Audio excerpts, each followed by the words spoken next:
Good morning. This is Grateful Ed. Hope you're having a fantastic day. It's a great day to be alive and to be able to make a video, and share my opinions about what's going on. I want to say a big hello to everybody and send my love out. It is. I want to make sure that everybody knows that this is not about me. This is something a lot bigger than me, and it's great to be able to make these videos and express our opinions no matter what. There's so many things going on in the world. It is important for me to be able to give a big thanks to the people who've given me the benefit of the doubt. Okay, and who know there's a lot more below the surface than some of the smoke that's been blown out in, I don't know, in the chat rooms, in the gossip rooms, in the back rooms, and what have you. So I thank you very much on that. So, I wanted to make a short video about President Trump, okay? And I think that's the number one news story right now. Even though there's so many news stories going on, I don't want to go there right now. I was thinking, what can I say about President Trump, to make you think about things and, kind of form your own opinion about what's going on with this legal case, okay? So, again, I turned on MSNBC, and it's like a propaganda arm of the Communist Party or some shit. They never go off the Trump bash, which to me is a signal. It's a signal on how dangerous he is to them. To waken the people and rally the people in order to stand up to take our country back by every legal means necessary. Okay, and he never advocates for violence. That was never ever part of it. But in my opinion, the government tried to make you think that's what he's about or what he is about. Okay, and it's far from the truth, especially when it comes to J6. Okay, so in order to try to do something different today, I wanted to pose a question. What's Trump done for you?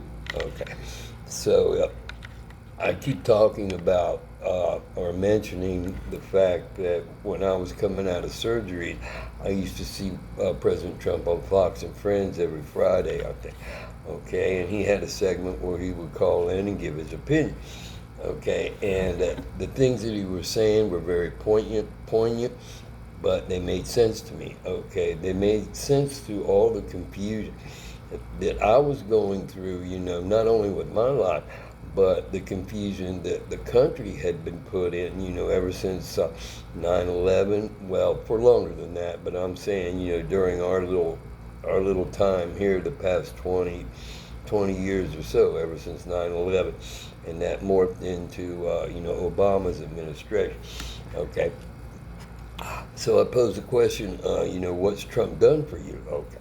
He opened my eyes, okay? He opened my eyes, and he was very straightforward. And I really hadn't heard that from politicians. And a lot of people realize and know that if a politician is straight up and, just tell the truth, that's very refreshing, okay? Because a lot of people have the senses there's something going on behind the scenes, especially when it comes to politics, whether it be local or state or, federal government, okay? So, what's he done for me? Realized that the China trade manipulation was a very important factor in, how can I say it? It's a destabilization of America, if anything.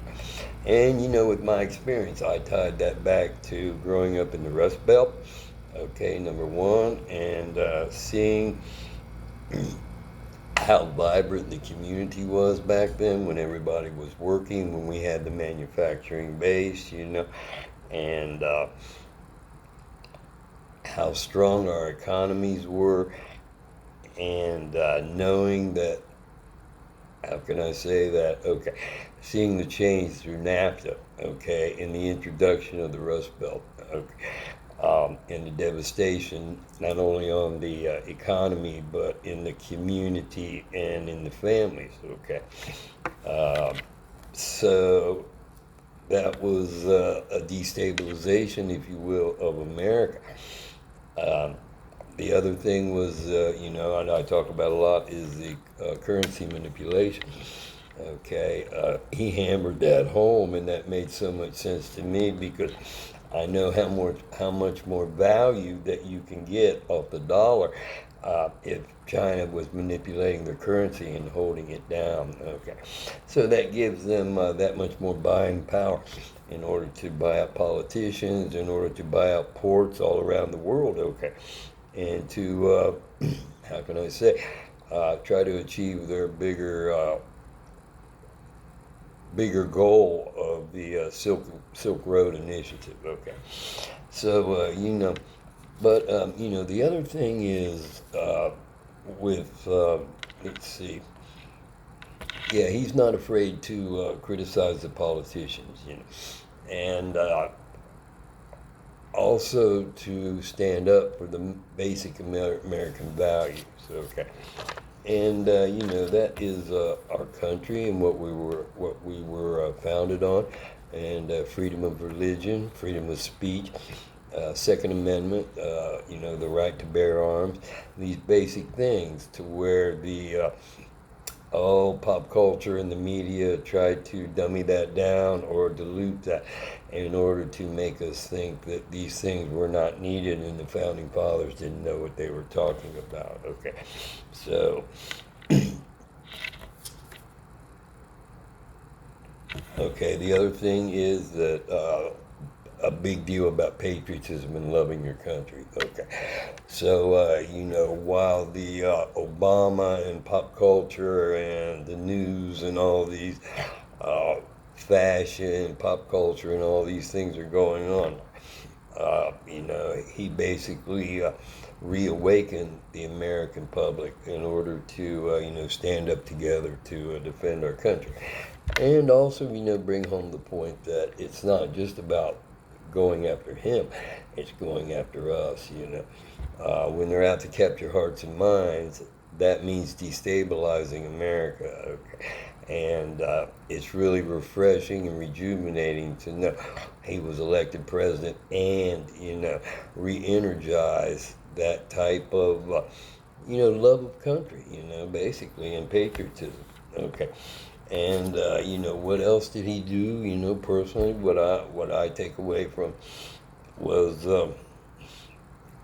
well, I was able to convince my Aunt June that he was so much better for our country than Hillary Clinton, even though that took a lot of arguing. And I can imagine, the arguments that have gone on in houses all around the country, where families are divided because, but, I was able to convince her that. Uh, I appreciate that. The other thing was, the veterans outsource, okay, or not outsource, but oh yeah, that's right, veteran outsourcing. If the mental health, if they were jammed up and you had a long wait time, that you could go out on the public sector and see a doctor if you needed to. Okay. I got more to say about that, but see, he opened the door in order to make those things happen because he cares about the veterans just like he cares about the citizens of America. And the other thing was, he opened up the hotline, so any veteran, I believe any veteran could call, excuse me, any veteran could call the White House 24 hours a day if they were having an issue, and to try to get some resolution, especially if they're getting stonewalled by the VA. So I got more to talk about all that. That's a whole other subject. I'm just saying he opened those doors for everybody. Okay, so when it comes to the prosecution again, that's a witch hunt. Okay, and it's part of the witch hunt that's been going on for such a long time, right? And they focus in and go after Trump. I can't get a news story on MSNBC that's not pure propaganda. Okay, so a lot of that is bullshit. And I wrote down a note about the difference between hyperboil and hyperbole. I don't know. They're running so much shit, pulling shit out of their ass right now. It's not even fun. But I believe, okay, when you see that and you see the attacks on America, Biden crime family, you know, the FBI's involvement in holding back Hunter Biden's laptop, the brink of World War III, the class warfare. You see where also border crisis. I can't fail to mention that because that's such a big destabilization of America, you know. And the other thing is the chemical attacks, one way or the other, but especially on the rail system. And I gotta, you know, give it up, and you know, more power to the people in East Palestine, Ohio, who are standing up, you know, and showing that we're not going to take this shit. Okay, and I believe part of that story is they're not going to give them any resources because that was Trump country, you know, the Trump supporters, Trump voters, so they decided not to put any resources towards it. Okay, so you know, when you're standing up for these things and you're a Trump supporter, there's a price to pay. Okay, but the thing is that you know, he made us realize that that price to pay is worth it. Okay, so that's all I got today about that. I believe, you know, in my heart of hearts, he knows their playbook. Okay, they've been after him. They've been after President Trump ever since he left the Democratic Party. Okay. All these prosecutions are taking place in New York. These prosecutions are taking place with the federal prosecutors would not handle the case. It's nothing there, you know. So I heard the word bogus. This is bogus, dude. You know, the whole thing. So that's all I got today because I believe that, you know, he's going to take that. It's going to make the case for his presidency so much stronger. He's going to come out winning. They're not going to be able to pin anything on him. And he's going to take that energy and turn it right back on them. And they're going to be very, very regretful that they had to do these things. But I think that's at the end of the line because they don't have much else to go on, you know. So that's the good news. So stay strong on this because I believe this is it, you know. Thank you very much. Have a great day. God bless you. God bless America. And keep on keeping on.